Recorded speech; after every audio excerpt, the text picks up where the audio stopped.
السلام علیکم ورحمۃ اللہ وبرکاتہ۔ ان الحمد للہ رب العالمین حمدا کثیرا طیبا مبارکا فیہ، اللهم لك الحمد كما ينبغي لجلال وجهك وعظيم سلطانك، اللهم لا نحصي ثناء عليك أنت كما أثنيت على نفسك، رضينا بالله ربا وبالإسلام دينا وبمحمد نبيا صلى الله عليه وسلم، وأشهد أن لا إله إلا الله وحده لا شريك له، وأشهد أن محمدا عبده ورسوله، أما بعد، أعوذ بالله السميع العليم من الشيطان الرجيم من همزه ونفخه ونفثه، بسم الله الرحمن الرحيم، يا أيها الذين آمنوا اتقوا الله حق تقاته ولا تموتن إلا وأنتم مسلمون، يا أيها الناس اتقوا ربكم الذي خلقكم من نفس واحدة وخلق منها زوجها وبث منهما رجالا كثيرا ونساء، واتقوا الله الذي تساءلون به والأرحام إن الله كان عليكم رقيبا، يا أيها الذين آمنوا اتقوا الله وقولوا قولا سديدا يصلح لكم أعمالكم ويغفر لكم ذنوبكم، ومن يطع الله ورسوله فقد فاز فوزا عظيما، اللهم صل على محمد وعلى آل محمد كما صليت على إبراهيم وعلى آل إبراهيم إنك حميد مجيد، اللهم بارك على محمد وعلى آل محمد كما باركت على إبراهيم وعلى آل إبراهيم إنك حميد مجيد۔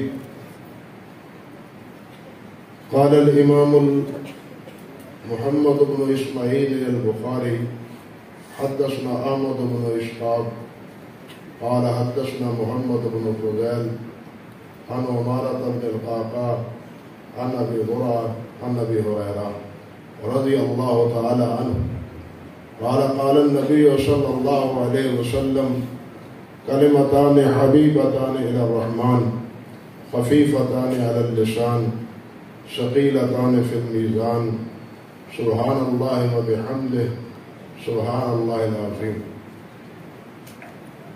واجب الاحترام بزرگان گرامی قدر، عزیز طلباء اور اس مجلس میں تشریف لانے والے مہمانان گرامی، حضرت الامام محمد بن اسماعیل بخاری رحمۃ اللہ علیہ کے بارے میں ہمارے مرشد، ہمارے شیخ اور ہمارے مربی حضرت مولانا حافظ مسعود عالم صاحب مکان اللہ بطول حیاتی، انہوں نے آپ سے بہت کچھ آپ کے گوش گزار کر دیا ہے، اور رہی صحیح کسر ہمارے بزرگ ابن بزرگ حضرت مولانا پروفیسر محمد یحییٰ صاحب حافظہ اللہ نے پوری کر دی ہے۔ اب میرے لیے تو یہ گنجائش نہیں کہ میں حضرت امام صاحب رحمۃ اللہ علیہ کے بارے میں کوئی بات تفصیلاً عرض کروں۔ حقیقت یہ ہے کہ صحیح بخاری کے بارے میں، امام بخاری کے بارے میں اور اس عظیم الشان کتاب کی ابتدا کے حوالے سے اور آخری کتاب کے اور آخری حدیث کے حوالے سے، اور پھر آخری حدیث میں آخری باب اور پھر اس کے بعد حدیث، یہ اتنے مختلف عناوین ہیں کہ کسی ایک عنوان کو بھی ایک مجلس میں مکمل بیان نہیں کیا جا سکتا۔ نہ امام بخاری رحمۃ اللہ علیہ کی سیرت کی کما حق ایک مجلس میں ایک آیت ہو سکتی ہے، اور پھر امام بخاری رحمۃ اللہ علیہ کے جو اللہ ذوالجلال والاکرام نے انہیں اپنی عنایتوں سے نواز رکھا تھا، ان کا تذکرہ ایک مجلس میں ہو سکتا ہے۔ امام بخاری رحمۃ اللہ علیہ کا ورع، تقوی، ان کے کا حفظ، ان کا ضبط، معرفت رجال، معرفت علم، اور اس کی ساری قسم یعنی مثالیں، یہ ایک کھلی کتاب ہے۔ ایک ایک عنوان امام بخاری رحمۃ اللہ علیہ کا تفصیل کا، معرفت علم کا کیا عالم تھا، رجال کا کیا عالم تھا، اسی طرح ان کے تفقہ کی کیا کیفیت تھی، فقہ کی۔ فقہ سے مراد یہ ہمارا مروجہ علم فقہ نہیں، فقہ سے مراد کتاب و سنت کی فقہ ہے جس کو تفقہ سے ہم تعبیر کرتے ہیں۔ اسی طرح ان کا ورع، ان کا تقوی، ان کی پرہیزگاری اور الہیت اور اللہ رب العزت کا خوف، اللہ اس پر مستقل علماء نے کتابیں لکھی ہیں۔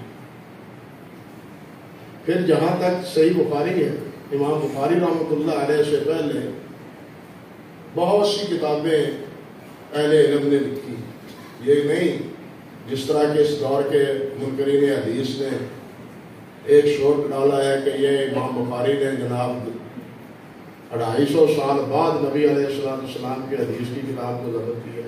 غلط ہے بالکل۔ شیخ مولانا مصطفیٰ اعظمی رحمۃ اللہ علیہ نے ایک کتاب لکھی ہے، طالب علموں سے عرض کروں گا، دراسات فی الحدیث۔ اس میں انہوں نے ثابت کیا ہے کہ حضرات صحابہ کرام رضوان اللہ علیہ مجمعین میں سے 52 صحابہ کرام تھے جنہوں نے احادیث کو لکھا ہے۔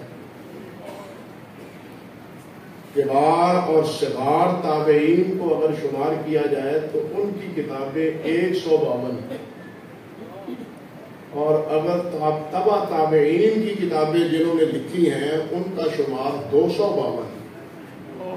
یہ کہنا کہ امام بخاری نے لکھی ہے یا امام مسلم نے لکھی ہے، یہ بہت بڑا جھوٹ ہے، فراڈ ہے، بلکہ صحابہ کرام نے اس کو لکھا ہے، تابعین نے لکھا ہے، تبع تابعین نے لکھا ہے۔ حضرت ابو ہریرہ رضی اللہ تعالیٰ عنہ کے شاگرد کا صحیفہ حمام بن مربع چھپا ہوا ہے۔ امام سہیل بن ابی صالح عن ابی ہریرہ سے روایت کرتے ہیں، اور یہ صحیفہ بھی سہیل کا چھپا ہوا ہے۔ اللہ اکبر کبیرہ۔ اور پھر اگر دیکھیں ہم کتابوں کے عناوین کے اعتبار سے تو کچھ کتابیں وہ ہیں جن میں سنن کا تذکرہ ہے، کچھ کتابیں وہ ہیں جن میں مسانید ہیں، کچھ کتابیں وہ ہیں جن میں تاریخ اور سیر ہے، کچھ کتابیں وہ ہیں جن میں تفاسیر ہے، اور بہت سی کتابیں وہ ہیں جو احادیث کے مختلف اجزاء اور عناوین پر مشتمل ہیں۔ مثال کے طور پر آپ دیکھیں کہ سنن کا موضوع کیا ہے؟ عبادات اور معاملات کی احادیث۔ سنن میں عبادات اور معاملات کی احادیث ہوتی ہے، جس طرح کہ امام سعید بن منصور رحمۃ اللہ علیہ کی سنن ہے، اس کا کچھ حصہ چھپا ہوا ہے۔ اسی طرح امام دارمی رحمۃ اللہ علیہ کی سنن دارمی ہے، وہ بھی چھپی ہوئی ہے 2 جلدوں میں، بلکہ بعض حضرات نے ابن ماجہ کی بجائے سنن دارمی کو سیاستہ میں شمار کیا ہے۔ سیاستہ میں ابن ماجہ کی بجائے سنن دارمی کو شمار کیا ہے، جن کا اسم گرامی عبداللہ بن عبد الرحمن تھا، اور یہ امام بخاری رحمۃ اللہ علیہ کے استاد بھی ہیں اور ان کے معاصر بھی ہیں۔ اللہ اکبر کبیرہ، وقت کے بہت بڑے حافظ تھے۔ اسی طرح سنن کی ہی احادیث کتاب الآثار کے نام پر بھی جمع ہوئی، اور کتاب الآثار ہی کے دوسرے عنوان پر یہ دیکھیے کہ یہ موطا کے نام پر بھی یہ کتابیں جمع ہوئی، جس طرح امام مالک رحمۃ اللہ علیہ نے عبادات اور معاملات پر کتاب لکھی ہے موطا کے نام پر، اور موطا کے نام پر امام ابن ابی ذئب رحمۃ اللہ علیہ نے بھی کتاب لکھی ہے، اور امام الماجشون نے بھی کتاب لکھی۔ ابن ابی ذئب یہ بھی مدینہ طیبہ کے بہت بڑے محدث تھے اور امام تھے، اور امام مالک رحمۃ اللہ علیہ کے معاصر تھے، بلکہ علماء نے لکھا ہے کہ امام ابن ابی ذئب کا موطا امام مالک رحمۃ اللہ علیہ کے موطا سے ضخیم تھا، بڑا موطا کتاب تھی، اور امام ابن ابی ذئب رحمۃ اللہ علیہ کا امام مالک رحمۃ اللہ علیہ کے ساتھ بعض مسائل میں اختلاف بھی ہے۔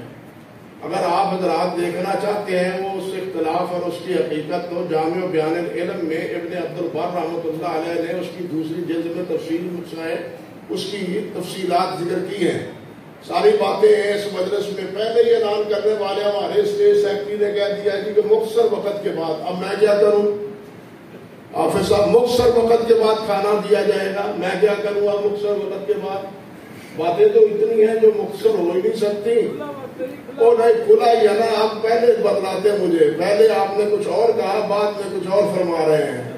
تو خیر ہمارا عرض کرنے کا مقصد یہ تھا کہ امام مالک کا بھی موطا ہے، امام ماجشون کا بھی ہے، امام ابن ابی ذئب کا بھی ہے، لیکن ابن ابی ذئب کا جب پتہ چلا امام مالک کو کسی نے بتلایا کہ جناب آپ کی کتاب سے زیادہ بڑی کتاب ہے امام ابن ابی ذئب کی، تو امام مالک رحمۃ اللہ علیہ کا ایک جملہ بڑا ہی تاریخی معروف ہے، فرمانے لگے ما کان للہ باقیہ، کہ جو کام اللہ کے لیے ہوگا وہ باقی رہے گا۔ آج امام مالک کی کتاب موجود ہے، نہ ماجشون کی کتاب کا کہیں ذکر ہے اور نہ ہی ابن ابی ذئب کی کتاب کا کہیں تذکرہ ملتا ہے۔ اللہ اکبر کبیرہ۔ سنن کے بعد آپ دیکھیے مسانید ہے، یہ امام ان کتابوں کا نام لے رہا ہوں جو امام بخاری سے پہلے کی ہیں، اور اسی میں کتاب الآثار بھی آتی ہے۔ کتاب الآثار امام محمد کی بھی ہے، کتاب الآثار قاضی ابو یوسف کی بھی ہے، اور بعض تو کہتے ہیں کہ یہ کتاب الآثار امام ابو حنیفہ کی ہے، اور اس بارے میں جتنی باتیں غلط سلط کہی گئی ہیں میں وہ اس مجلس میں مکمل کہہ ہی نہیں سکتا۔ حضرت پروفیسر صاحب بہت کچھ فرما رہے تھے، لیکن آپ حیران ہوں گے سن کے کہ بعض حضرات نے یہاں تک کہہ دیا نہیں، جسارت کی ہے، پروفیسر صاحب جسارت کی ہے کہ کتاب الآثار یہ ام الام ہے، یہ کتابوں کی ام الام ہے، اور کتاب الآثار کی حیثیت موطا کے مقابلے میں وہی ہے جو بخاری کی مسلم کے مقابلے میں ہے۔ انا للہ و انا الیہ راجعون۔ اب یہ کہاں تک صحیح ہے، کہاں تک درست ہے، یہ ایک وسیع موضوع ہے، میں اس طرف نہیں جانا چاہتا، اور نہ ہی ساری باتیں کہی جا سکتی۔ تو عرض کرنے کا مقصد یہ تھا کہ کتاب الآثار بھی اسی دائرے میں آتی ہے، ابواب کے تحت ہے۔ اسی طرح اس کے بعد آتے ہیں مسانید ہیں، مسند امام احمد بن حنبل رحمۃ اللہ علیہ کی مسند، جس طرح حضرت پروفیسر صاحب تذکرہ کر رہے تھے، 6 جلدوں میں ضخیم 6 جلدوں میں امام مسلم احمد بن حنبل رحمۃ اللہ علیہ کی، امام اسحاق ابن راہویہ جو امام بخاری کے استاد ہیں وہ بھی، امام عبداللہ بن زبیر الحمیدی کی مسند ہے وہ بھی، یہ تینوں چھپی ہوئی ہیں۔ مسند امام ابو داؤد طیالسی کی یہ بھی چھپی ہوئی ہے۔ اسی طرح مسدد بن مسرحد کی مسند ہے، اسی طرح بقی بن مخلد کی مسند ہے۔ یہ مسانید امام بخاری رحمۃ اللہ علیہ کے دور میں موجود تھی۔ پھر اسی طرح مسانید کے علاوہ یہ کتابیں تفاسیر کی ہیں۔ مثال کے طور پر امام مجاہد رحمۃ اللہ علیہ کی تفسیر اس وقت موجود تھی، امام سفیان ثوری کی تفسیر موجود تھی، امام سفیان بن عیینہ کی تفسیر موجود تھی، امام ابن جریج کی تفسیر موجود تھی، یہ کتابیں تفسیر، امام عبدالرزاق کی تفسیر موجود تھی۔ یہ تفسیر کا ذخیرہ پہلے امام بخاری رحمۃ اللہ علیہ سے پہلے موجود تھا۔ یہاں ایک اور بھی ایک لطیفے کی بات ہے کہ امام ابن جریج رحمۃ اللہ علیہ ان کی جو کتاب التفسیر ہے وہ روایت کرتے ہیں اکثر و بیشتر عطا بن ابی رباح سے، اور عطا روایت کرتے ہیں اس تفسیر کو حضرت عبداللہ بن عباس سے، لیکن کتاب التوحید اپنے کتاب التفسیر میں امام بخاری رحمۃ اللہ علیہ 2 احادیث لائے ہیں، جس میں امام بخاری فرماتے ہیں کہ عطا اپنے ابن جریج ان عطا ان ابن عباس۔ اب یہاں اختلاف ہے کہ اس عطا سے مراد کون ہے، یہاں عطا سے مراد کون ہے۔ یہ روایت وہ ہے جس میں آتا ہے کہ لات عزا منات ہبل یہ حضرت نوح علیہ السلام کی قوم کے صالحین تھے، ان کے مرنے کے بعد ان کے ناموں پر بت تراشے گئے. یہ ہے وہ روایت جو خرافیین ہیں. اور افسوس یہ ہے، یہ خرافی تو اب ہے، افسوس یہ ہے کہ اپنے علامہ عینی، اللہ معاف فرمائے، انہوں نے بھی اسی بات کی حمایت کر دی ہے کہ یہاں عطا بن ابی مسلم خراسانی مراد ہے. عطا بن ابی مسلم خراسانی مراد ہے. یہاں عطا بن ابی رباح جو مدینہ مکہ مکرمہ کے مفتی اعظم تھے وہ مراد نہیں ہے. لیکن یہ بات غلط ہے. کیوں غلط ہے؟ اس لیے کہ عطا بن مسلم ابا ابی مسلم خراسانی کا حضرت عبداللہ بن عباس سے سوا ہی نہیں ہے. اور امام بخاری رحمۃ اللہ علیہ اس بات کے قائل ہیں کہ راوی کی اپنی مروی عنہ سے لقاء ہی نہیں بلکہ سوا ہونا چاہیے. فرق سمجھ رہے ہیں؟ ملاقات ہی نہیں. یہاں ایک بات اور عرض کر دوں اپنے طالب علم بھائیوں سے کہ حافظ ابن حجر رحمۃ اللہ علیہ نے اپنے شرح نخبہ میں یہ بات کہی ہے امام بخاری رحمۃ اللہ علیہ کی طرف کہ امام بخاری اس بات کے قائل ہے کہ راوی مروی عنہ کی آپس میں ملاقات ہو. لیکن یہ ملاقات سے مراد حافظ ابن حجر کی بھی سماع ہے، صرف ملاقات نہیں. اور اس کی وضاحت علامہ سخاوی رحمۃ اللہ علیہ نے فتح المغیث میں کی ہے کہ ہمارے شیخ کی مراد ملاقات سے یہاں کیا ہے؟ سماع ہے، ملاقات مراد نہیں ہے. کیونکہ بہت سے مشائخ ایسے ہیں کہ جن کی آپس میں ملاقات ہوتی ہے لیکن سماع نہیں ہوتا. آپ تراجم کی کتابیں پڑھیں، ترجمے محدثین رحمہ اللہ کے پڑھیں، اور محدثین کے تراجم میں ایک بات ملتی ہے کہ جالستہ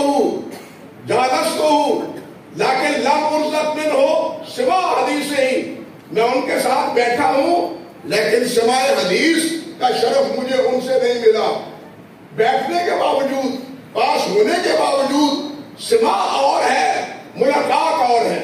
یہاں ایک بات اور عرض کر دوں، ایک کہتے ہیں ادرکہ فلان، ایک ہے صاحبہ فلان، ایک ہے سامعہ فلان. تینوں میں فرق ہے. صاحبہ میں، ادرکہ میں، سماع میں، تینوں میں فرق ہے. یہ اصطلاحی باتیں ہیں، طالب علم تو ان کو سمجھتے ہیں لیکن عامت الناس کے لیے یہ کوئی مفید بات نہیں. اور میں دیکھ رہا ہوں یہ چہرے کہ یہ مولوی بیٹھ کے ہمیں کیا باتیں سنا رہا ہے، لیکن یہ طالب علموں کی باتیں ہیں اور صحیح بخاری سے متعلقہ باتیں ہیں، اس لیے کیے جا رہا ہوں. تو خیر، عطا بن ابی مسلم خراسانی رحمۃ اللہ علیہ ان کا سماع حضرت عبداللہ بن عباس سے نہیں ہے. اس لیے صحیح یہی ہے کہ یہاں عطا بن ابی رباح مراد ہے اور یہ سند صحیح ہے. موجودہ خرافی بھی پورا دور لگاتے ہیں، میں کتابوں کا نام نہیں لینا چاہتا، حتیٰ کہ تفسیر کی کتابوں میں بھی اور حدیث کے شروع میں بھی وہ کہتے ہیں کہ یہ بخاری کی حدیث ضعیف ہے، یہ بخاری شریف کی حدیث ضعیف ہے. حالانکہ یہ بات بالکل غلط ہے. عطا بن ابی مسلم صحیح بخاری کا راوی ہی نہیں ہے. عطا بن ابی مسلم خراسانی صحیح بخاری کا راوی نہیں ہے. صحیح بخاری کا راوی عطا بن ابی رباح ہے رحمۃ اللہ علیہ. تو خیر عرض کر رہا تھا کہ ابن جریج اور ابن جریج کے علاوہ بھی امام عبدالرزاق کی کتاب التفسیر ہے، امام ابن ابی شیبہ کی کتاب التفسیر ہے. امام عبدالرزاق کی کتاب التفسیر تو چھپی ہوئی ہے، ابن ابی شیبہ کی تفسیر چھپی ہوئی نہیں ہے. تو یہ تفسیر کی کتابیں تھیں. اسی طرح سید اور تاریخ پر امام عروہ بن زبیر ان کی سیر کی کتاب ہے. یہ تابعی ہے، یہ تابعی ہے.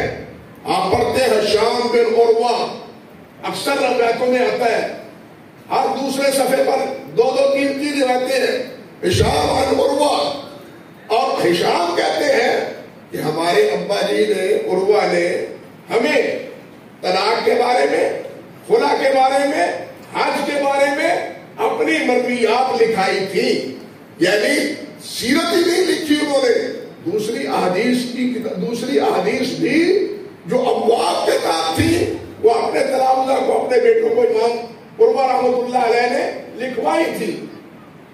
امام عروہ کے علاوہ دیکھیے حضرت عثمان غنی رضی اللہ تعالیٰ عنہ کے بیٹے ہیں ابان بن عثمان. ابان بن عثمان رحمۃ اللہ علیہ نے بھی کیا کیا ہے؟ سیرت پر کتاب لکھی ہے. تابعین میں امام سلیمان تیمی ہیں، انہوں نے بھی تاریخ پر کتاب لکھی ہے، سیرت پر کتاب لکھی ہے. واقعی کی تفسیر تاریخ معروف ہے، ابن اسحاق کی سیرت پر معروف ہے. خلیفہ بن خیاط کی طبقات اور تاریخ پر کتاب معروف ہے. اور امام بخاری نے تو کہا ہے کہ سب سے اصح تاریخ موسیٰ بن عقبہ کی ہے. موسیٰ بن عقبہ کی بھی کتاب تاریخ ہے. اور امام اوزاعی کی کتاب کتاب السیر ہے. اور آپ حیران ہوں گے قاضی ابو یوسف نے امام اوزاعی کی الرد علی سیر اوزاعی بھی لکھی ہے. یعنی یہ سیرت کی کتابیں ہیں، تاریخ کی کتابیں ہیں. تاریخ سیرت کا اور اس کے علاوہ تفسیر اور مسانید اور سنن اور اس کے علاوہ اجزاء حدیثیہ ایک ایک مسئلے پر، مثال کے طور پر کتاب التہجد ہے، کتاب الاموال ہے، کتاب الزہد ہے، کتاب الجہاد ہے. ان عناوین پر علیحدہ علیحدہ محدثین رحمہ اللہ نے کتابیں لکھی ہیں. اور یہ ساری کتابیں اس دور میں حضرات محدثین رحمہ اللہ کے پیش نگاہ تھی. امام دارقطنی رحمۃ اللہ علیہ نے ایک جملہ کہا ہے، فرماتے ہیں ما فی ہذہ الکتب کلھا اجود من کتاب محمد بن اسماعیل البخاری. وہ فرماتے ہیں کہ یہ جتنا ذخیرہ ہے کتابوں کا، وہ مسانید ہو، وہ سنن ہو، وہ موطا ہو، وہ تاریخ ہو، وہ تفسیر ہو، یہ اجزاء حدیث یا ابواب پر کتب مشتمل ہو، ان تمام میں سے کوئی کتاب بھی وہ امام بخاری کی کتاب سے بہتر ہے نہیں ہے. یہ کون کہتے ہیں؟ امام نسائی رحمۃ اللہ علیہ. امام نسائی رحمۃ اللہ علیہ وہ ہے جن کی کتاب کو بعض حضرات نے، حافظ ذاتی رحمۃ اللہ علیہ نے بھی کہا ہے کہ یہ صحیح ہے. یہاں ایک بات اور طالب علم بھائیوں سے عرض کروں، علماء نے لکھا ہے، حافظ ذاتی نے بھی اور دوسرے حضرات نے بھی، کہ معرفت علم میں، معرفت رجال میں امام نسائی کا مرتبہ امام مسلم سے بالا تر ہے. لیکن امام نسائی کی کتاب وہ امام نسائی کی کتاب سے اعلیٰ اور اولیٰ ہے. فرق سمجھے؟ علم اپنی جگہ ہے، لیکن جو محنت، جو اخلاص اور جو کوشش اور جو انہوں نے کوشش محنت کے ساتھ ان احادیث کو جمع کیا ہے، ٹھیک ہے امام نسائی رحمۃ اللہ علیہ کا بڑا مقام ہے، لیکن وہ امام مسلم رحمۃ اللہ علیہ کے درجے اور مرتبے تک ان کی کتاب نہیں پہنچ پائی. تو خیر اسی طرح امام دارقطنی ہے، امام نسائی ہے، حتیٰ کہ امام ابو احمد الحاکم ہے. وہ تو کہتے ہیں اللہ اکبر، کتاب الکنا میں وہ فرماتے ہیں کہ امام بخاری جیسی کتاب نہ اس سے پہلے ہے نہ بعد میں، اس جیسے کوئی کتاب نہیں ہے. یہ امام ابو احمد الحاکم کا قول ہے. باقی محدثین کی بات آپ پہلے سن چکے ہیں، میں ساری باتیں دہرانا نہیں چاہتا. اب آگے دیکھیے، امام بخاری نے اس کتاب کو مرتب کیا ہے تو ابواب پر مرتب کیا ہے، ابواب پر مرتب کیا ہے. اور اس کتاب کو 97 کتب میں شمار کیا. کتاب میں 97 کتب، 30 کم 100 کتب. کتاب البدر بائی، کتاب العلم، کتاب الایمان، کتاب العلم، کتاب الطہارہ، کتاب الصلاۃ، کتاب الزکات، کتاب الحج. یعنی علیحدہ علیحدہ مسائل جو تھے وہ جیسے اجزاء میں تھے. امام بخاری نے گویا کہ انہی اجزاء کی نوعیت میں 97 کتابیں علیحدہ علیحدہ لکھی ہیں. اور ہر کتاب کے ساتھ پھر ابواب امام بخاری رحمۃ اللہ علیہ نے باندھ کے مسائل کو واضح کیا ہے. یہاں ایک بات دیکھیے کہ امام بخاری سے پہلے ابواب پر مرتب کتابیں موجود ہیں، میں نے جیسے آپ سے ذکر کیا ہے. لیکن آپ حیران ہوں گے کہ امام بخاری کی کتاب جس طرح صحت کے اعتبار سے سب سے راجح ہے. اسی طرح ابواب کی ترتیب کے اعتبار سے بھی یہ کتاب سب سے مقدم ہے. حتیٰ کہ علامہ ارشد انور شاہ کشمیری رحمۃ اللہ علیہ نے العرف الشدید میں بھی اور فیض الباری میں بھی دونوں کتابوں میں کہا ہے کہ امام بخاری رحمۃ اللہ علیہ ابواب کے اس طرح ابواب کو مرتب کرنے کے فاتح بھی وہی ہیں اور خاتم بھی وہی ہے. خاتم بھی وہی ہے. ابتدا بھی انہوں نے کی ہے اور سب سے سبقت لے گئے ہیں. کوئی بھی نہ ان سے پہلے نہ ان کے دور میں اور نہ ہی ان کے بعد انہوں نے ایسے باب مرتب کیے ہیں جیسے باب امام بخاری رحمۃ اللہ علیہ نے مرتب کیے.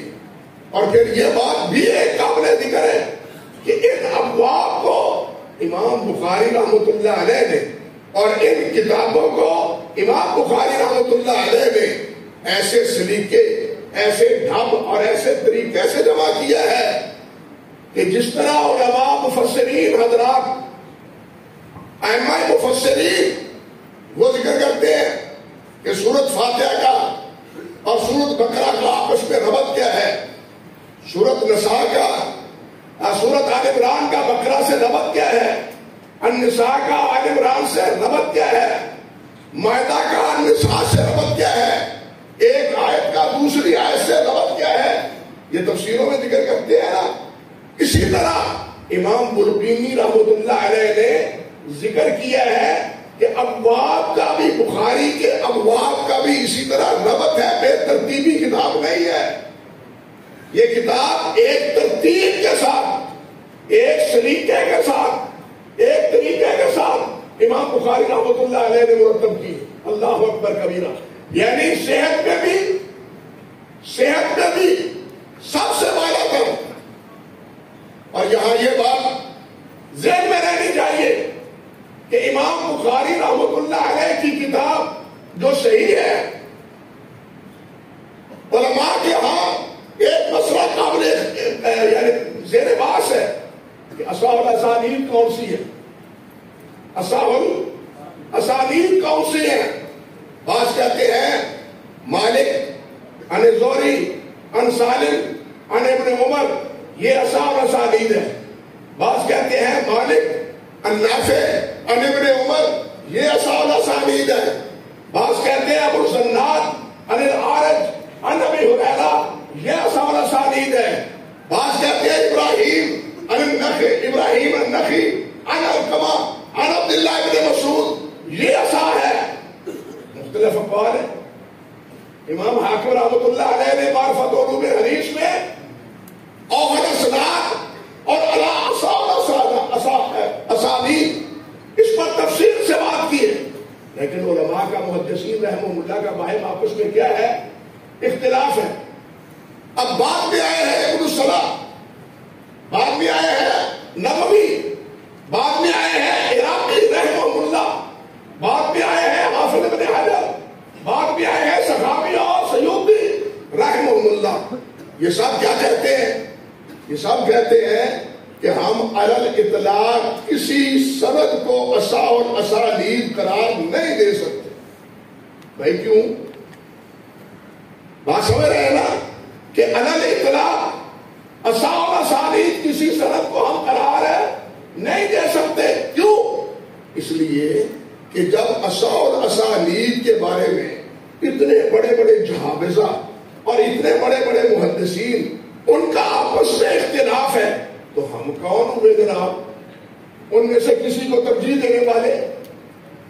ہماری کیا اوقات ہے کہ ان کے مقابلے میں ہم ایک قول کو ترجیح دیں؟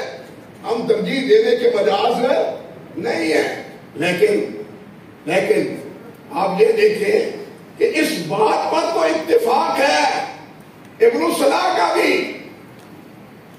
اور بعد میں نووی کا بھی, عراقی کا بھی, سب حضرات کا بھی اور تمام مذاہب کے لوگ کا, وہ حنفی ہو, شافعی ہو, مالکی ہو, حنبلی ہو, کیا کہتے ہیں کہ اصح الکتب بعد کتاب اللہ ہے بخاری. کیوں؟ اب بخاری کو اصح کیوں کہا؟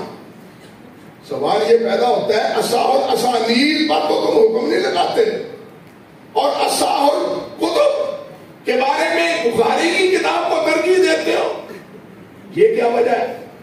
صحت میں مسلم بھی ہے، صحت میں ابن خزیمہ بھی ہے، صحت میں ابن حبان بھی ہے، صحت میں ابن جارود بھی ہے، صحت میں ابن الثقل بھی ہے.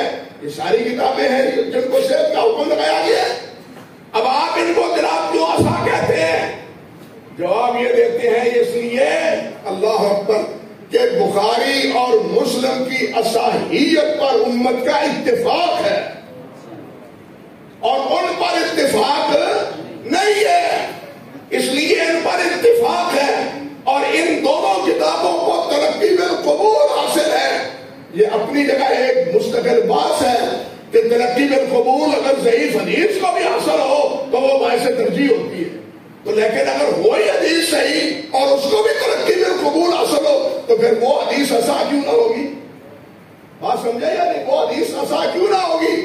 امام بخاری رحمۃ اللہ علیہ کے اصول ہیں، ان کے ضوابط ہیں، ان کے قواعد ہیں اور ان کی کتاب سے وہ قواعد اور اصول مترشح ہوتے ہیں اور ان کو صحیح بات ہے کہ اب میں بیان نہیں کر سکتا وقت کی کم دامنی کی وجہ سے، ورنہ امام بخاری رحمۃ اللہ علیہ نے تدلیس کے حوالے سے، اختلاط کے حوالے سے، اتصال سند کے حوالے سے اور امام بخاری نے مختلف حدیث کے مختلف راوی کے حوالے سے امام بخاری رحمۃ اللہ علیہ کا ایک مستقل منہج ہے، ایک مستقل اسلوب ہے.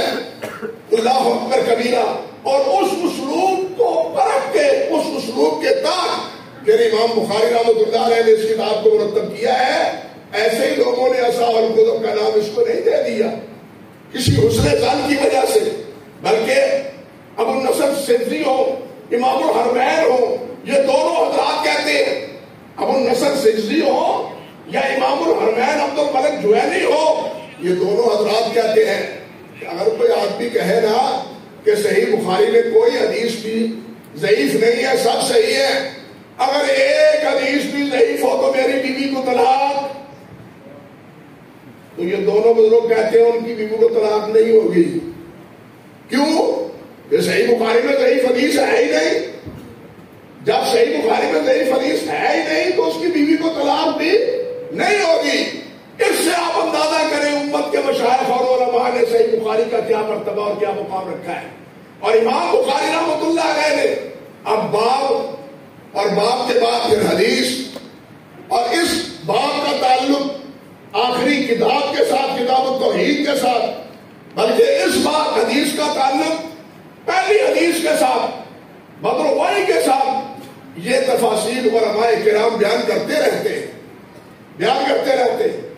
اور ابواب کی کتاب، یہ جو باب باندھا ہے امام بخاری رحمۃ اللہ علیہ نے، یہ بذات خود ایک بحث ہے. باب قول اللہ تعالی الموازین القسط یوم القیامہ، یہ بجائے خود پورا باب ایک بحث طلب مسئلہ ہے اور اس کے ساتھ کئی مسائل ہیں، لیکن میں ان کی طرف بھی آپ حضرات کو لے جانا نہیں چاہتا. میں صرف حدیث کے حوالے سے چند باتیں گزارش کر کے بات ختم کرتا ہوں. امام بخاری رحمۃ اللہ علیہ نے یہ حدیث ذکر کی احمد بن اشقاق سے. اللہ اکبر کبیرہ. یہ جو حدیث آخری ہے یہ امام بخاری رحمۃ اللہ علیہ نے 3 جگہ ذکر کی ہے، اور 3 جگہ پر ایک جگہ امام قتیبہ بن سعید استاد ہے، دوسری جگہ امام زہیر بن حرب استاد ہے، اور تیسری جگہ یہ ہے احمد بن اشقاق جہاں استاد ہے. اب سوچنے کی بات یہ ہے کہ قتیبہ بن سعید بہت بڑے وقت کے محدث تھے جو امام احمد کے بھی استاد ہے، علی بن مدینی کے بھی استاد ہے، ابو زرع اور ابو حاتم کے بھی استاد ہے، یحییٰ بن معین کے بھی استاد ہے، اصحاب سیاہ ستہ کے استاد ہیں سوائے نسائی کے، سوائے امام نسائی کے اصحاب ستہ، اصحاب خمسہ کے یہ استاد ہیں، اور ثقہ محدثین میں شمار ہوتے ہیں قتیبہ بن سعید رحمۃ اللہ علیہ.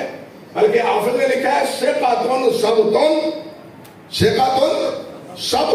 ثقہ ہے اور ثبت ہے. قتیبہ بن سعید رحمۃ اللہ علیہ خود فرماتے ہیں کہ میں ابتدائی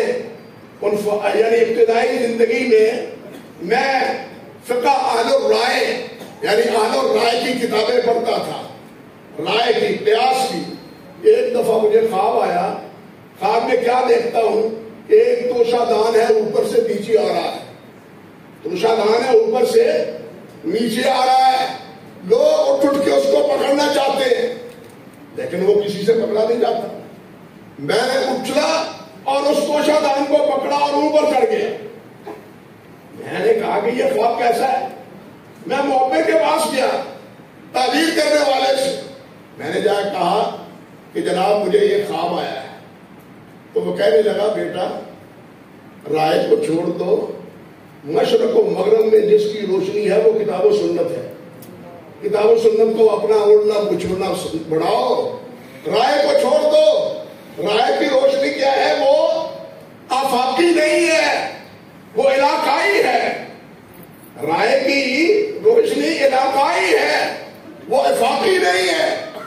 اور یہاں مجھے وہ امام بخاری رحمۃ اللہ علیہ کے بارے میں حافظ ابن حجر رحمۃ اللہ علیہ کی بات یاد آئی جو فرماتے ہیں محمد ابن اسماعیل ابراہیم بالبردسبہ ابو عبداللہ البخاری الجوفی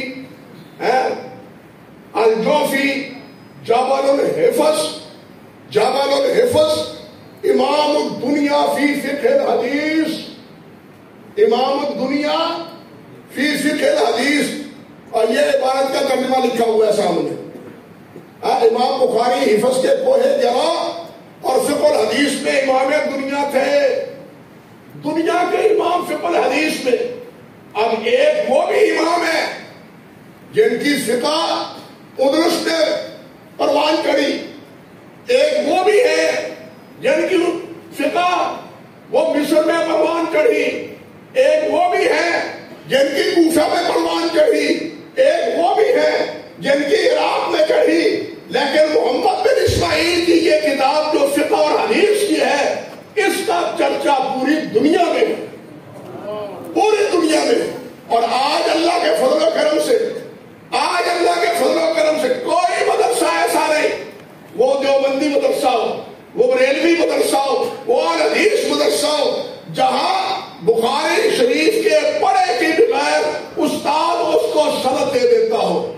استاد تب اس کو سند دیتا ہے جب طالب علم بخاری شریف پڑھ لیتا ہے، اس کے بعد اس کو. اور حدیث پڑھانے والے مسلم پڑھانے والے بھی ہیں، ترمذی ابو داؤد پڑھانے والے بھی ہیں، موطا اور نسائی ابن ماجہ پڑھانے والے بھی ہیں. لیکن شیخ الحدیث کون ہے؟ اور بخاری پڑھانے والا شیخ الحدیث ہے. اس لیے یہ شیخ الحدیث بناتی ہے کتاب، یہ کتاب امام بناتی ہے، فقیہ بناتی ہے.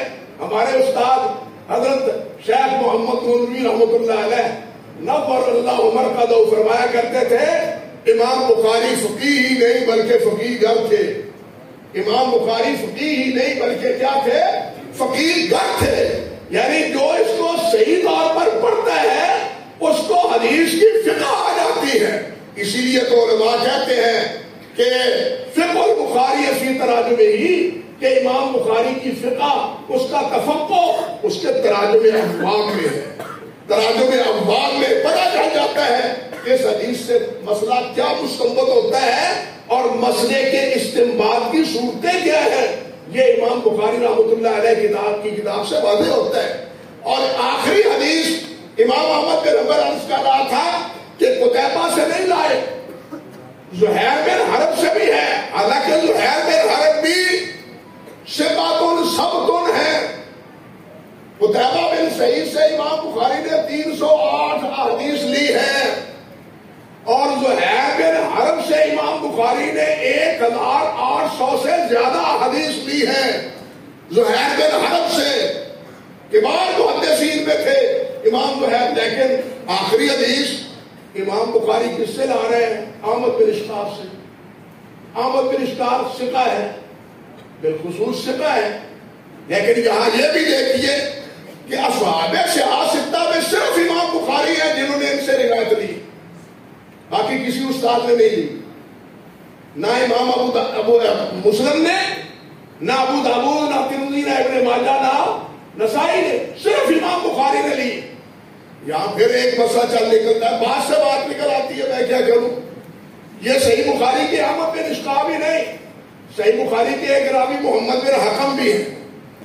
محمد بن، یہاں تو احمد بن اشقاق سے روایت کرنے والے اور ہیں، ابو حاتم امام بخاری کے علاوہ روایت کرتے ہیں، ابو زرع روایت کرتے ہیں، لیکن محمد بن حکم مرمزی ذابی کہتے ہیں لا ادری روا عنہ غیر محمد بن اسماعیل البخاری، میں نہیں جانتا کہ محمد بن اسماعیل بخاری کے علاوہ کسی اور نے اس سے روایت لی ہو۔ اور محمد بن حکم سے 4 روایتیں ذابی کہتے ہیں بخاری میں موجود ہے۔ آپ نے کیا پڑھا ہے اشارہ نقبہ میں؟ من روا عنہ راویان فقد ارتفع عنہ اسم الجہالہ، یہی پڑھا ہے نا؟ یا کچھ اور ہے؟ یا یہ کہتے ہیں من روا عنہ ثقتان فقد ارتفع عنہ اسم الجہالہ، یا یہ کہتے ہیں؟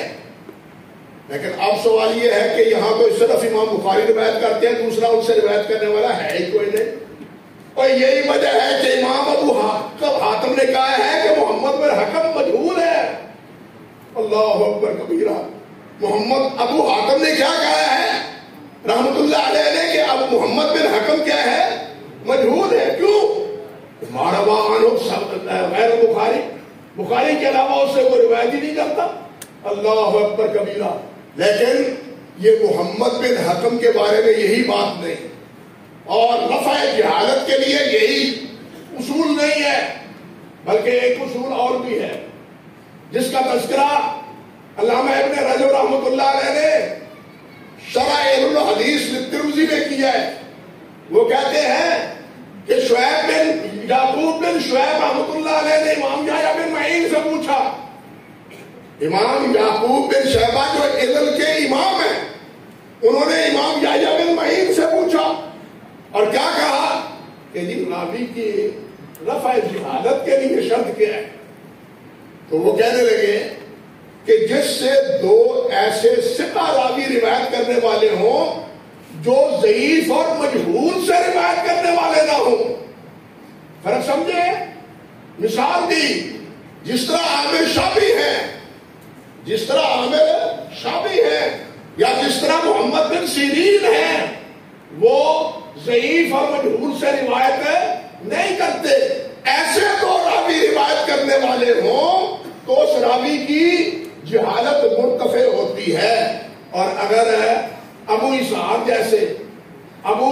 جیسے سماک بن حرب جیسے ہیں جو مجہول سے بھی اور ضعیف راویوں سے بھی روایت کرتے ہیں، تو ایسے 2 راویوں کی روایت راوی کی عدالت کے لیے کافی نہیں ہے۔ لیکن یہاں پھر مسئلہ ہے کہ امام بخاری رحمۃ اللہ علیہ کہ یہ استاد محمد بن حکم ان سے تو روایت ہی ایک کرتا ہے صرف امام بخاری، تو پھر اس کا حکم کیا ہوگا اور صحیح بخاری کی حدیثوں کا حکم کیا ہوگا؟ بات سمجھے نا؟ صحیح بخاری کی حدیثوں کا حکم کیا ہوگا؟ اللہ ذابی کہتے ہیں رحمۃ اللہ علیہ الموقظہ میں فرماتے ہیں کہ امام بخاری جن راویوں سے روایت لیتے ہیں اپنی صحیح میں، وہ راوی سب ثقہ ہیں، ان پر کسی قسم کا جہالت یا ان پر کسی قسم کی جرح کا اطلاق درست نہیں ہے۔ کیوں؟ امام بخاری کے نزدیک صحیح بخاری میں راوی کی عدالت شرط ہے۔ امام بخاری کے نزدیک عدالت کی شرط کیا ہے؟ شرط ہے راوی کے لیے، راوی عادل بھی ہو، راوی ثابت بھی ہو، سند متصل بھی ہو، شاذ بھی نہ ہو اور معلل بھی نہ ہو۔ یہ شرطیں ملحوظ رکھتے ہیں امام بخاری سے حدیث کی تعریف میں۔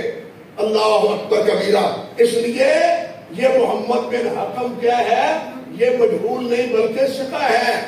اور اسی طرح کی ایک مثال اور بھی سن لیں، شجاع بن ولید ہے، یہ بھی صحیح امام بخاری کا راوی ہے، صحیح بخاری کا استاد ہے شجاع بن ولید۔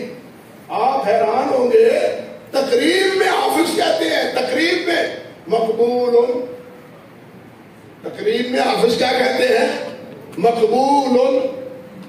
اب آپ طالب علم جنہوں نے تقریب پڑھی ہے اور ان کا مقدمہ بھی اس کا دیکھا ہے، وہ جانتے ہیں کہ حافظ کہتے ہیں کہ مقبول وہ ہے کہ جس کا کوئی مطابع موجود ہو، اگر مطابع موجود نہ ہو تو وہ ضعیف ہے. اب شجاع بن ولید کا درجہ کیا رہا؟ بات سمجھ گیا کہ نہیں؟ لیکن آپ حیران ہوں گے کہ فتح الباری میں حافظ نے کہا ہے خود رحمۃ اللہ علیہ نے کہ شجاع بن ولید شیخ محمد ابن اسماعیل البخاری من اقرانہ ثقۃ، کہ یہ ان کے معاصر تھے اور شیخ بھی تھے اور یہ ثقہ ہے. گویا فتح الباری کا حکم تقریب کے سے کیا ہے؟ مختلف ہے. اور تقریب میں جو حافظ نے شجاع بن ولید کو مقبول کہا ہے وہ درست نہیں ہے. اسی لیے اہل علم حضرات حافظ ابن حجر رحمۃ اللہ علیہ سے ان کے تقریب میں جو فیصلے ہیں مساوات ان سے اختلاف بھی دلیل کی بنیاد پر کر جاتے ہیں. اگرچہ حافظ بہرحال حافظ ہے، وہ جیسے علامہ المانی شیخ کشمیری نے کہا ہے نا والحافظ حافظ فی فنہ، والحافظ حافظ فی فنہ، حافظ اپنے فن میں حافظ ہے لیکن پھر بھی انسان ہے، پھر بھی کیا ہے؟ انسان ہے. تقریب میں فیصلہ اور ہے، فتح الباری میں اور ہے. اور اللہ آپ کا بھلا کرے دوسری اور بھی کتابیں، مثال کے طور پر وہ جو تخریج پر ان کی کتاب ہے کیا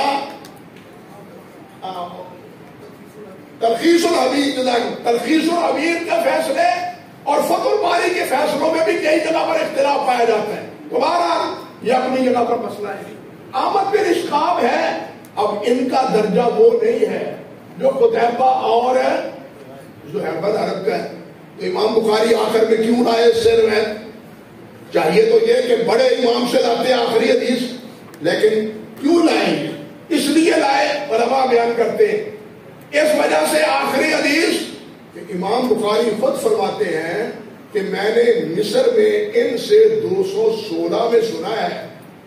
کتنے میں؟ 216 میں سنا ہے اور 217 میں ان کی وفات ہو گئی. 217 میں ان کی کیا ہے؟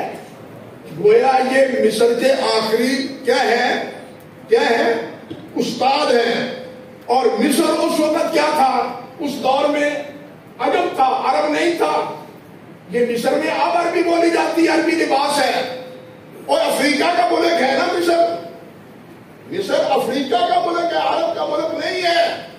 اور امام بخاری رحمۃ اللہ علیہ نے احمد بن اشقاب سے یہ روایت لا کے ذکر کیا، اشارہ کیا ہے کہ نبی علیہ السلام نے جو فرمایا تھا کہ میرا دین عرب سے نکل کے عجم تک پھیل جائے گا، امام بخاری نے عملاً ثابت کر دیا کہ آپ کی حدیث عرب سے نکل کے عجم تک پھیلی ہوئی ہے، عجم تک پھیلی ہوئی ہے. اور دوسری بات یہ بھی آپ دیکھیں کہ امام احمد بن اشقاب ہے. احمد مادہ کیا ہے احمد کا؟ حمد. پہلی حدیث کیا ہے؟ حدثنا حمیدی عبداللہ بن زبیر نہیں کہا، صحیح نسخے کے مطابق حدثنا حمیدی کا ہے. حمیدی کا بھی اصل کیا ہے؟ حمد ہے. یعنی ابتدا بھی اور انتہا بھی ایسے استاد سے کی ہے کہ جن کے نام میں حمد شامل ہے. گویا اول و آخر کیا ہے؟ اللہ کی حمد ہے. اول و آخر کیا ہے؟ لہ الحمد اولا و آخرا. قرآن مجید میں بھی ہے نا، اول و آخر کس کی حمد ہے؟ اللہ وحدہ لا شریک کی حمد ہے. اللہ اکبر. اور پھر یہاں یہ بھی دیکھیے کہ امام بخاری نے عبداللہ بن زبیر سے کیوں روایت لی ہے؟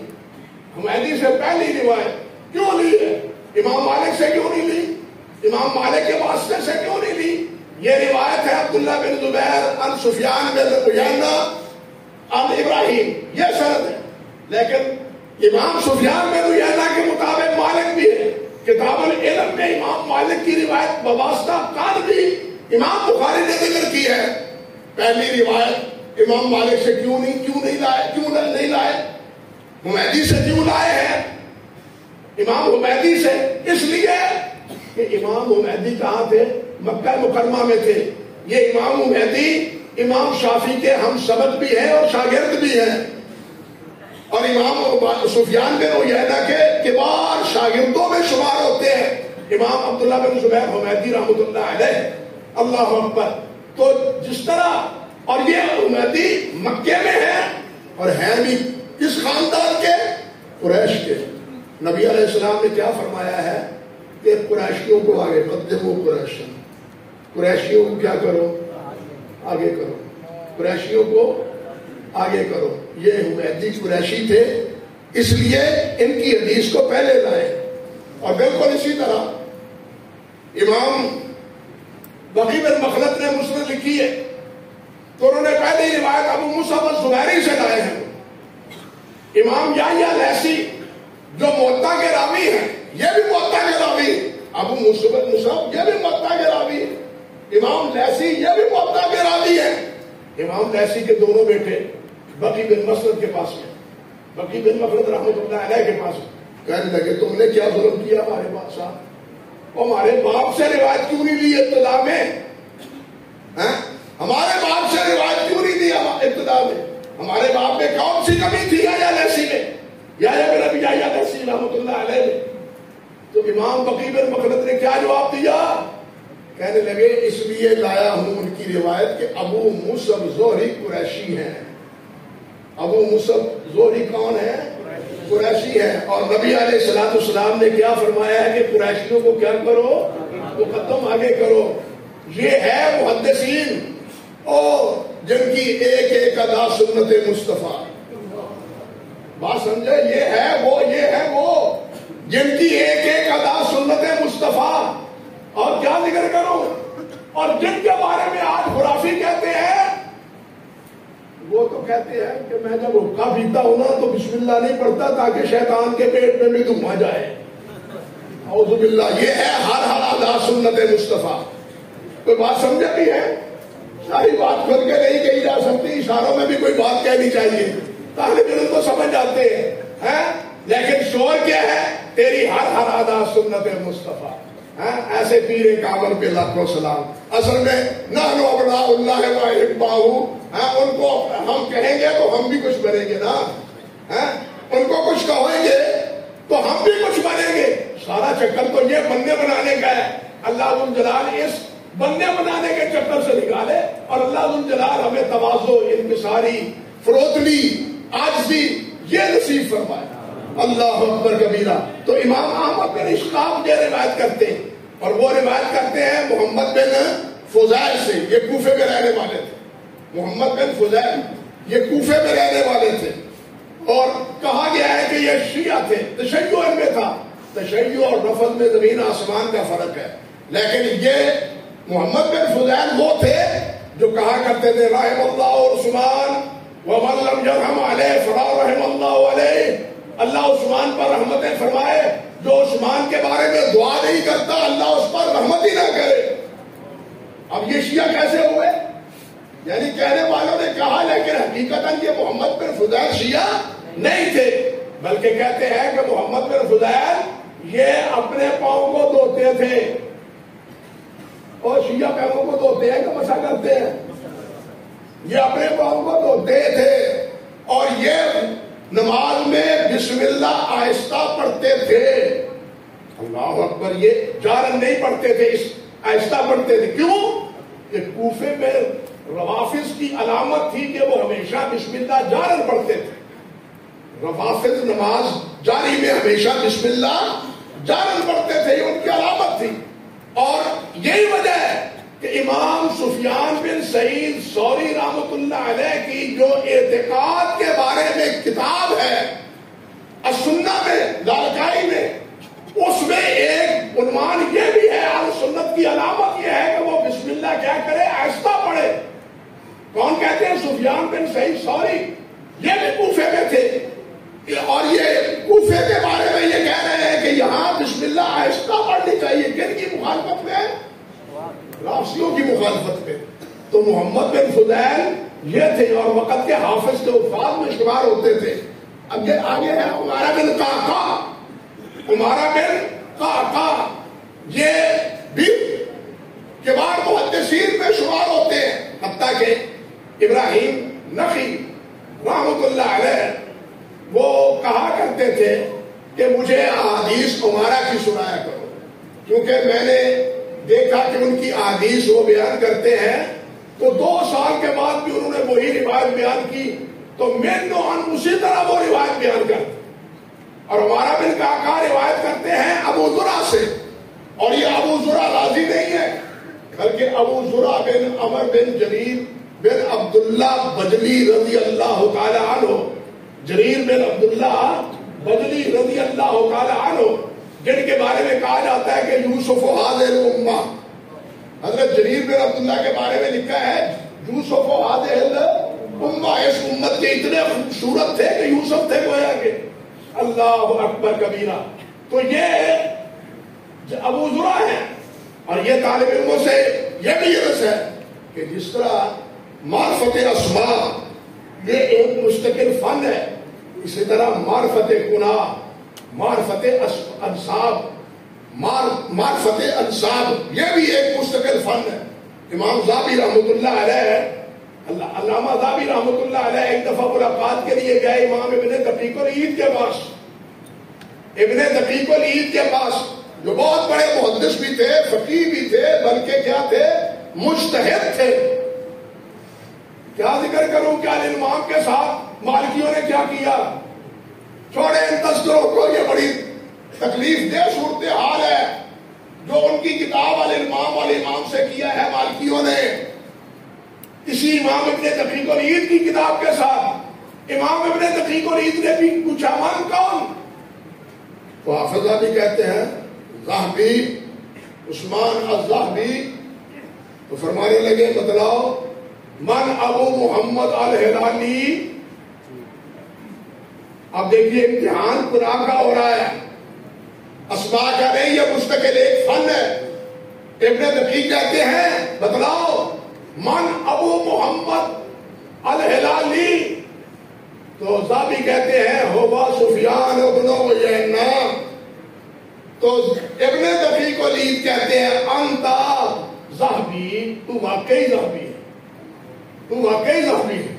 تو یہ معرفت کناہ بجائے خود ایک مسئلہ ہے، ایک فن ہے، اور پھر کناہ مفردہ، کناہ مجردہ، کناہ بالاسماء، یہ 3 علیحدہ علیحدہ کناہ کی کیفیتیں اور نوعیتیں ہیں۔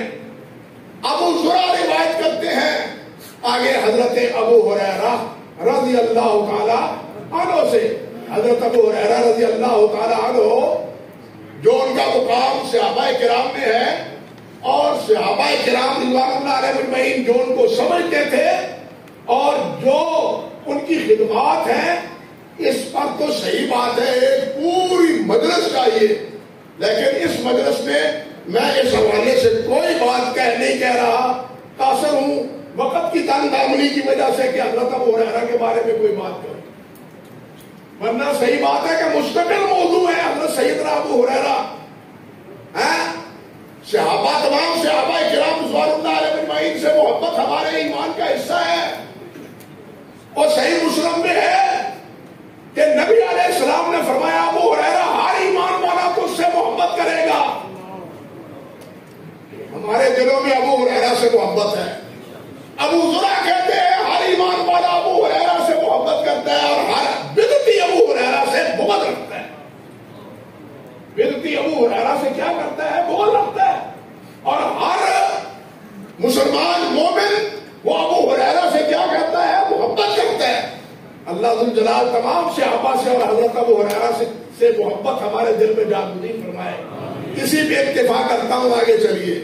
ابو ہریرہ فرماتے ہیں رضی اللہ تعالی عنہ قال النبی صلی اللہ علیہ وسلم کلمتان حبیبتان الی الرحمن، 2 کلمے ہیں جو حبیب ہیں، پیارے ہیں رحمان کو، 2 کلمے، یہ کلمہ نامی نہیں بلکہ 2 بول، بامانہ کلام، کلمۃ یوم، اخبار میں بھی لکھتے ہیں کلمہ توحید، کلمہ شہادت، لا الہ الا اللہ کہتے ہیں نا، لا الہ الا اللہ محمد رسول اللہ، کلمہ توحید، اشہد ان لا الہ الا اللہ وحدہ لا شریک لہ، حالانکہ یہ کتنا بڑا ہے لیکن ہے کلمہ، بامعنی عبارت کو کلمہ کہتے ہیں۔ تو یہاں کلمتان 2 کلمے، حبیبتان، حبیبتان، محبوب نہیں، حبیبتان۔ حافظ ابن قیم رحمۃ اللہ علیہ نے بڑی عجیب بات کہی ہے. وہ کہتے ہیں حبیب وہ ہوتا ہے کہ جس میں ایسے افعال اور اوصاف پائے جائیں جن سے انسان محبت کرے. بات سمجھو, حبیب وہ ہوتا ہے جس سے ایسے افعال اور ایسے اوصاف سرزد ہوں کہ خود دوسرا یار نہ محبت کریے, یہ بڑا چنگا ہے, بڑا اچھا ہے, یہ آیا سستان ہے, یہ ہے حبیب. اور محبوب وہ ہوتا ہے جس سے کوئی محبت کرے, خواہ محبوب اس سے محبت کرے یا نہ کرے, یہ اس سے محبت کرے. اور کہتے ہیں حبیب ابلغ ہے محبوب سے. محبوب حبیب جو ہے وہ زیادہ بلیغ ہے کس سے؟ محبوب سے. یہاں بھی کیا ہے؟ حبیب افعال ہے. اور یہ کیوں ہے کہ یہ دونوں کلمے اللہ کو پیارے ہیں, ان میں معنویت ایسی ہے, صفات ایسے ہیں, اللہ کے صفات کا ایسا بیان ہے کہ ان سے اللہ خود محبت کرتے ہیں.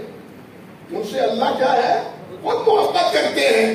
یہ تفسیر بیان کی ہے, یعنی وضاحت کی ہے حافظ ابن قیم نے جلاء الافہام میں. وہاں مسائل تو اور بھی ہیں, لیکن ضمناً یہ ایک بات میں آپ سے عرض کر رہا ہوں. حبیب اتان الرحمان, یہ بھی اللہ ذو الجلال کی مہربانی ہے کہ کلمے دو ہیں, پسندیدہ بڑے ہیں اللہ کو, یہ اس کی رحمانیت. عمل کم ہے, اجر زیادہ ہے. یہ زیادہ اجر کس بنیاد پر ہے؟ اس کی رحیمیت کی بنا پر, اس کی مہربانی کی بنا پر, اس کے کرم کی بنا پر. فرماتے ہیں خفیفتان علی اللسان, زبان پر بڑے ہلکے ہیں, پڑھنے میں آسان ہے, پڑھنے میں کوئی مشکل ہے نہیں ہے, لیکن ثقیلتان فی المیزان, میزان میں بہت وزنی ہے. ثقیلتان فی المیزان, وزن میں بہت ہی بھاری ہے, وزنی ہے. اللہ اکبر.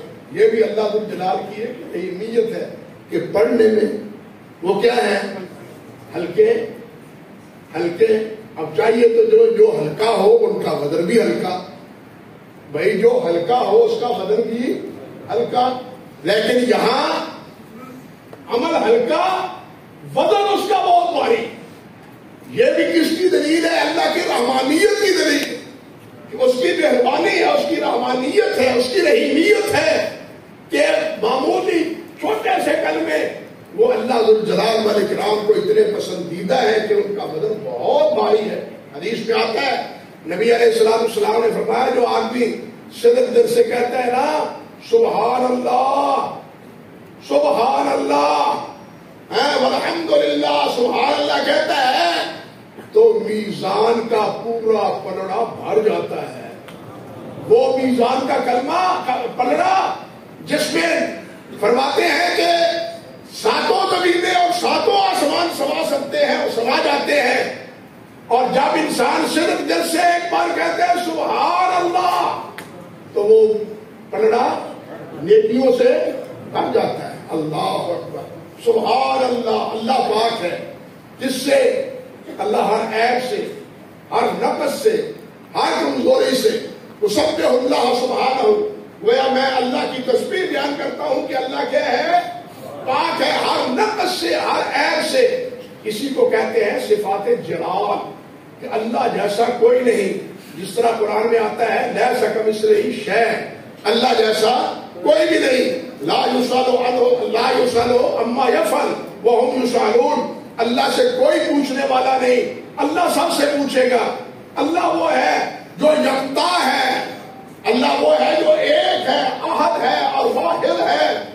احد ہے اور واحد ہے, احد ایک ہے اور اکیلا ہے. بات سمجھو, اللہ ایک ہے اور اکیلا ہے, اور اسی کی یہ صفت ہے کہ وہ اکیلا ہونے کے ساتھ ساتھ قہار بھی ہے. قرآن مجید میں جہاں قہار کا ذکر آیا ہے وہاں واحد القہار آیا ہے. جہاں قہار کا صفت آیا ہے وہاں قرآن مجید میں کیا آیا ہے؟ الواحد القہار. کئی مقام پر. اور اکیلا سب پر غالب کون ہے؟ وہی ہے, باقی سب مغلوب. اکیلا سب پر غالب, باقی سب کیا ہیں؟ مغلوب. یہ صفاتیں اس کو جلال بھی کہتے ہیں. سبحان اللہ, سے بڑا عیب نفس کیا ہے؟ اللہ پاک فرمائے وہ یہ کہ اللہ کا کسی کو شریک بنایا جائے، اللہ کا کسی کو بیٹا کہا جائے، اللہ کا کسی کو بیٹی کہا جائے، یا اس کی کوئی بیوی مانا جائے، یا اس کی بادشاہت میں اختیارات میں کسی کو شریک کیا جائے، یہ اللہ ذو الجلال کے ہاں نفس ہے۔ اولاد کا ہونا مردوں کی ضرورت ہے، اللہ کی کوئی ضرورت نہیں ہے۔ انسان کی ضرورت ہے، انسان کی کمزوری ہے کہ اس میں اولاد نہ ہو، لیکن اللہ کی صفت کمال یہ ہے کہ اس کی اولاد نہ ہو، اس کی اولاد نہ ہو۔ کیوں کہ بھائی مجھے تو اپنی اولاد کی ضرورت ہے، بڑھاپے میں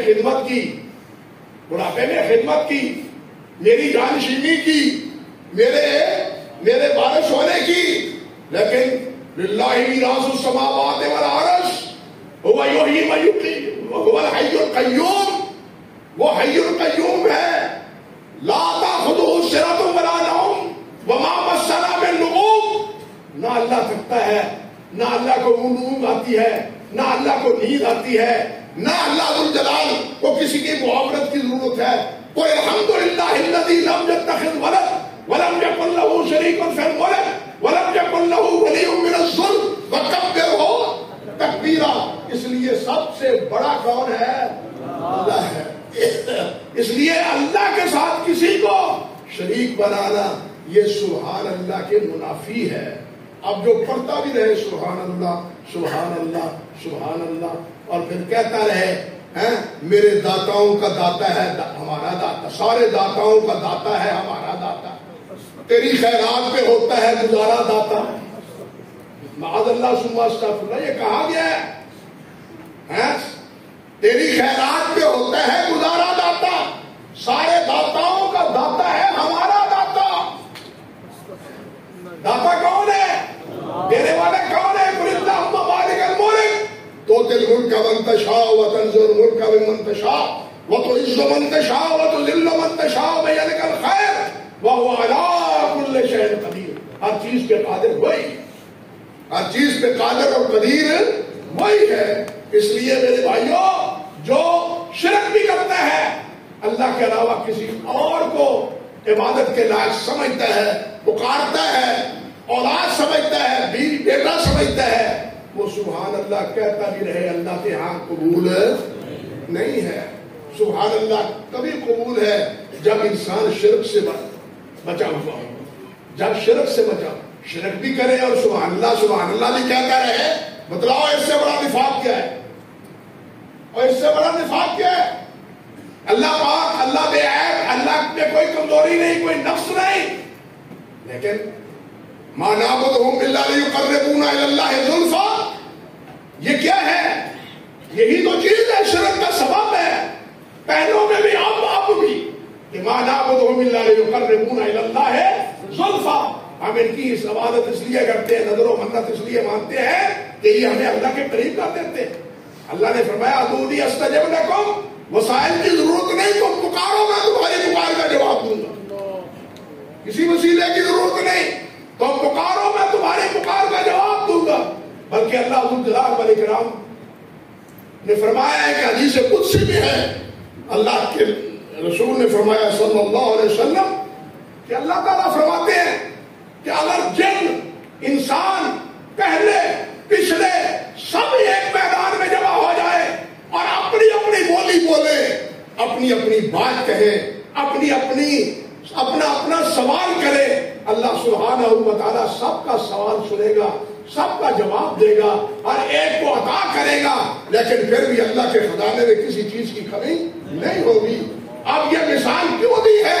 علی قاری رحمۃ اللہ علیہ یہ مشکات کی شرح میں لکھتے ہیں کہ یہ صرف اللہ کا مقام ہے کہ ایک جگہ پر سب کائنات جمع ہو اور اپنی اپنی بولی بولے، کوئی عربی بولے، کوئی فارسی بولے، کوئی اردو بولے، کوئی سندھی بولے، کوئی افغانی بولے، کوئی انگلش بولے، کوئی ڈچ بولے، جو بھی زبانیں ہیں بولے، اللہ سب زبانوں کو سمجھنے والا ہے، اور اللہ سب کی باتوں میں ہر ایک کو سمجھ رہا ہے کہ اب یہ بول رہا ہے، یہ بول رہا ہے، لیکن انسان دو تین باتیں بول رہے ہو، ہم سن رہے ہو، ہمیں کوئی سمجھ آتی نہیں، ہمیں کوئی سمجھ آتی نہیں. سمجھ اللہ کو سمجھ آتی ہے، اور اللہ سب کی سنتا ہے اور سب کو عطا فرماتا ہے. تو اللہ کے خزانے میں کسی چیز کی کمی واقع نہیں ہوتی. تو فرمایا سبحان اللہ، اللہ پاک، اللہ پاک. یہ اللہ کا اس میں ذاتی ہے. موسیٰ علیہ السلام سے اللہ ذوالجلال نے فرمایا یا موسیٰ انی انا اللہ، موسیٰ انی انا اللہ، میں اللہ ہوں، بسم اللہ الحمدللہ. یہ اللہ ہے، اللہ ہے. بعض نے کہا ہے کہ اللہ بھی مشتق ہے، لیکن نہیں، راجے بات یہی ہے کہ اللہ کا اسم خود ذاتی ہے اور یہ کسی اور لفظ سے مشتق نہیں ہے. صحیح راجے قول میں نے بھی یہی کہا ہے کہ یہ مشتق نہیں ہے. آپ دیکھیں الحدیث میں کیا آتا ہے کہ اللہ کے 99 نام ہیں. اللہ کے کتنے ہیں؟ اللہ کے اس سے بھی زیادہ ہیں. میں صرف ایک استشہاد کے طور پر عرض کر رہا ہوں کہ اللہ کے نام ہیں. کسی میں یہ تو نہیں کہ رحمان کے نام اتنے ہیں، رحیم کے نام اتنے ہیں، غفار کے نام اتنے ہیں، عزیز کے ہے. اللہ کے نام، اللہ کے نام، یہ سب نام کس کے ہیں؟ اللہ کے. اور یہاں یہ بھی کہ یا الرحمن الرحیم الغفار، یہ سب الف نام سے آتے ہیں. لیکن جس وقت ندا کی صورت میں ہو یا رحمان یا رحیم، اللہ جب کہیں گے تو یا اللہ ہی کہیں گے، یا اللہ ہی کہیں گے. اگر الف لام جو ہے وہ معرفہ کا ہوتا تو یہاں بھی موڑ جاتا، جس طرح الرحمن اور رحیم میں اڑ گیا ہے. اس لیے یہاں اللہ نفس کلمہ کا ہے، یہ تعریف کے لیے نہیں ہے. بات سمجھا یا نہیں؟ یہ نفس کلمے کا ہے. تو خیر اللہ جو ہے یہ اللہ کا ذاتی نام ہے. باقی جتنے بھی نام ہیں وہ اللہ سبحانہ و تعالیٰ کے صفاتی نام ہیں. البتہ بعض حضرات نے کہا ہے کہ رحمان بھی اللہ ذوالجلال کا ذاتی نام ہے. قُلِ اللَّهَ عَبِدُ الرَّحْمَانِ أَيَّمَّا تَدْعُوا فَلَهُ الْأَسْمَاءُ الْحُسْنَى. ایک قول یہ بھی ہے، لیکن راجے وہاں بھی یہی ہے کہ رحمان بھی اللہ کا صفاتی نام ہے. اور حل تعلم لہو سمیہ، رحمان وغیرہ تو نام رکھے گئے، اللہ کا کسی نے نام اللہ سمجھے بات، اللہ کسی کا نام نہیں ہے. باقی صفاتی نام ہیں، اگرچہ وہاں بھی عبد الرحمان ہی کہنا چاہیے. یہاں ایک بات اور عرض کروں، او بھائیو، اچھے بھلے پڑھے لکھے پتہ نہیں کیا ہو جاتا ہے، وہ کیا کہیں گے عبد الرحمان، عبد الرحمان. اور رحمان کو کیوں بگاڑتے ہو؟ سمجھے بات؟ عبد الرحمان نہیں، عبد الرحمان کہا کرو. عبد الرحمان نہیں. ہمارے ہاں چل نکلی ہے یہ بھی، کیا نام ہے؟ عبد الرحمان. وہ جیسے احسن کو احسن، یہ بھی غلط ہے. اور بھی بہت سے نام ہیں. یوسف کو یوسف کہتے ہیں، یونس کو یونس کہتے ہیں. اس طرح کی بہت سی غلطی ہے جو ہم نام لیتے ہیں. تو اللہ تعالیٰ ہمیں سمجھ عطا فرمائے، اللہ کا نام نہ بگاڑے. الرحمن، بسم اللہ الرحمن. ہم کہتے ہیں تبارک الذی بیدہ الملک، چگے بھلے پر کہتے ہیں اللہ تبارک و تعالیٰ نے فرمایا. اللہ اکبر کبیرہ. وہ قرآن میں ہے تبارک الذی بیدہ، تبارک الذی، راہ پر کیا ہے؟ زبر ہے. ہم کیا کہتے ہیں؟ اللہ تبارک و تعالیٰ نے فرمایا. بھائی طالب علم بھائیو، ہمیں تو یہ غلطی نہیں کرنی چاہیے نا. لیکن چکے بھلے اسٹیج پر کھڑے ہوئے علماء کرام بھی خیال نہیں کرتے، غفلت کا شکار ہو جاتے ہیں. تو بہرحال ہمیں احتیاط کرنی چاہیے. تو اللہ کا لفظ جو ہے نا، اللہ کا اس میں ذاتی ہے. سبحان اللہ و بحمدہ، بمانا ما، اللہ کی حمد کے بغیر، اللہ کی حمد کے ساتھ. سبحان کلمہ ہے، تنزیہ ہے، اور حمد یہ ہے اللہ ذوالجلال کہ وہ حمد اس کو کہتے ہیں جو کسی کی ذاتی تعریف ہو، ذاتی اوصاف ہو. جس کے ذاتی اوصاف، اللہ کے جتنے اوصاف ہیں کیا ہیں؟ ذاتی ہیں، اور وہ دائمی ہیں، ہمیشہ کے لیے ہیں، ہمیشہ کے لیے ہیں، ابتدا سے انتہا تک. اللہ اکبر کبیرہ. یہاں ایک اور وہاں ہے لیکن اس کو چھوڑتا ہوں. بہرحال سبحان اللہ و بحمدہ، سبحان اللہ العظیم۔ دوسرا کلمہ جو جس کے اوصاف ذاتی ہیں اور ہر عیب اور نقص سے پاک ہے، عظیم بھی بڑا بھی وہی ہے، باقی سب کیا ہیں؟ چھوٹے ہیں۔ یہاں عظیم اور اکبر میں پھر ایک تفصیل ہے، لیکن اس کو بھی چھوڑتا ہوں۔ یہاں دیکھیے حدیث میں جو آیا، یہاں نبی علیہ السلام نے فرمایا کہ کلمتان حبیبتان الی الرحمن، تو حدیث میں آتا ہے نبی علیہ السلام نے فرمایا، حضرت ابو ذر فرماتے ہیں رضی اللہ تعالیٰ عنہ، ایک حدیث میں آتا ہے کہ آپ نے فرمایا ابو ذر میں تمہیں ایسے کلمات نہ سکھاؤں جو اللہ تعالیٰ کو بہت محبوب ہے، احب الکلام الی اللہ؟ تو میں نے کہا نام یا رسول اللہ علمنی، حضور ہاں مجھے سکھائیے۔ تو آپ نے فرمایا وہ ہے سبحان اللہ و بحمدہ۔ اور ایک حدیث میں آتا ہے کہ وہ کلمات ہیں جو اللہ نے فرشتوں کو الہام دیے ہیں کہ یہ میری ان کلمات سے تسبیح بیان کرو۔ اللہ کے فرشتوں نے کیا کہا تھا؟ اللہ کے نحنو نسبح بحمدہ، نحنو نسبح بحمدہ کا فرشتوں نے کیا کہا تھا اللہ ذوالجلال کے سامنے؟ نحنو نسبح بحمدہ کا اللہ ذوالجلال نے کیا فرمایا؟ وَتَرَى الْحَافِينَ مِنْ حَوْلِ الْعَرْشِ وَتَرَى الْحَافِينَ حَوْلَ الْعَرْشِ يُسَبِّحُونَ بِحَمْدِ رَبِّهِمْ، کہ وہ اللہ ذوالجلال کے اللہ کے عرش کے ارد گرد طواف کر رہے ہیں اور اللہ ذوالجلال کی تسبیح سبحان اللہ و بحمدہ، سبحان اللہ و بحمدہ یہ پڑھ رہے ہیں۔ تو آپ نے فرمایا وہ تسبیح جو اللہ نے فرشتوں کو بتلائی، تو یہ تسبیح فرشتوں کو بھی کرتے ہیں، بلکہ وَإِن مِّن شَيْءٍ إِلَّا يُسَبِّحُ بِحَمْدِهِ، إِن مِّن شَيْءٍ إِلَّا يُسَبِّحُ بِحَمْدِهِ، کوئی چیز نہیں جو اللہ کی حمد نہ کہہ رہی ہو، اللہ کی تسبیح اور حمد نہ کہہ رہی ہو۔ یہاں پھر ایک مسئلہ ہے کہ ہر تسبیح تحمید حمد نہیں ہوتی، ہر تسبیح حمد نہیں ہوتی۔ تسبیح کے ساتھ حمد ہو تو کافی صحیح طور پر حمد ہے۔ وہ معتزلہ جہمیہ ان کی جو ہے نا توحید وہ نہیں کہ جو صفات باری تعالیٰ کو تعطل کر کے کہتے ہیں کہ جناب ہم بھی اللہ کی تقدیس بیان کرتے ہیں، بعد اللہ وہ تقدیس نہیں بیان کرتے بلکہ حقیقت اللہ ذوالجلال والاکرام کے اسماء و صفات کا انکار کرتے ہیں۔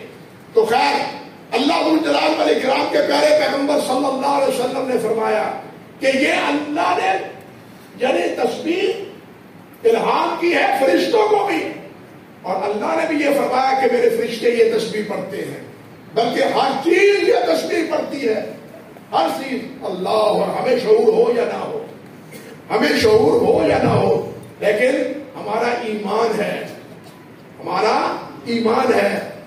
بلکہ حافظ ابن حجر ابن کثیر رحمۃ اللہ علیہ نے بڑی لطیف بات کہی ہے۔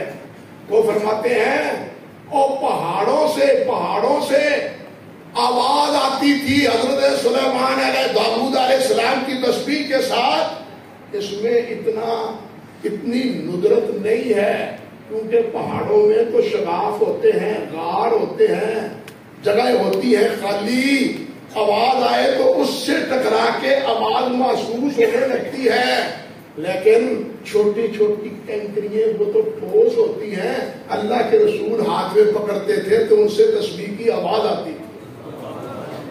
اس لیے یہ زیادہ اس کرامت سے بھی، اس معجزے سے بھی زیادہ بڑا اعجاز ہے حضرت محمد رسول اللہ صلی اللہ علیہ وسلم سے۔ آپ کے ہاتھ میں یہ کنکریاں، عبداللہ بن مسعود فرماتے ہیں، صحیح بخاری کی روایت ہے، آپ کے ہمراہ کھانا کھاتے تھے تو کھانے کے لقموں سے تسبیح کی آواز آتی ہے، ان سے تسبیح کی آواز آتی ہے، تو پھر ان من شیء الا یسبح بحمدہ ہی کوئی عجبے کی بات نہیں ہے۔ اس پر اور بھی بہت سی مثالیں اور شواہد موجود ہے، لیکن ساری باتیں جیسے میں نے پہلے کہا وہ حکایت نہیں کی جا سکتی۔ تو یہ دونوں کلمے یہ اللہ سبحانہ و تعالیٰ کے ہاں بہت تکریم والے ہیں۔ عبداللہ بن مسعود فرماتے ہیں رضی اللہ تعالیٰ عنہ، یہ روایت مرفوع بھی لائے ہیں، شیخ البانی بھی مسند امام احمد کی ہے، اور موقوف بھی حضرت عبداللہ بن مسعود رضی اللہ تعالیٰ عنہ سے صحیح سند کے ساتھ فرماتے ہیں، او وکیلو او بخیلوں جو ڈرتے ہیں کہ اللہ کی راہ پہ خرچ کرنے سے مال کم ہو جائے گا، او بزدلو جو ڈرتے ہیں کہ جہاد کرنے سے مارے جائیں گے، اور کمزوروں جو خوف کرتے ہیں کہ صبح اٹھا نہیں جاتا، نیند خراب ہوتی ہے، اور تم اور کچھ نہیں تو سبحان اللہ و بحمدہ ہی پڑھ لیا کرو، سبحان اللہ و بحمدہ ہی پڑھ لیا کرو۔ فرماتے ہیں کہ اللہ تعالیٰ کے ہاں یہ کلمے پڑے ہوئے پہاڑ سونے کے خرچ کرنے سے بھی بہتر ہے، پہاڑ سونے کے خرچ کر دے تو ان سے بھی بہتر ہے سبحان اللہ و بحمدہ ہی۔ یہ ہے ثقیلتان فی المیزان۔ اللہ سبحانہ و تعالیٰ یہ، اور پھر امام صاحب نے یہ حدیث لائے ہیں، کیوں لائے ہیں؟ وزن اعمال آخر میں کیوں باب ذکر کیا ہے؟ پھر یہ تسبیح آخر میں کیوں ذکر کی ہے؟ یار یہ باتیں بھی پھر ایک تفصیل طلب ہے، انہی پر اکتفا کرتا ہوں، میں خود بھی تھک گیا ہوں، انہی پر اکتفا کرتا ہوں اور اجازت چاہتا ہوں۔ اقول قولی ھذا استغفر اللہ لی ولکم ولسائر المسلمین۔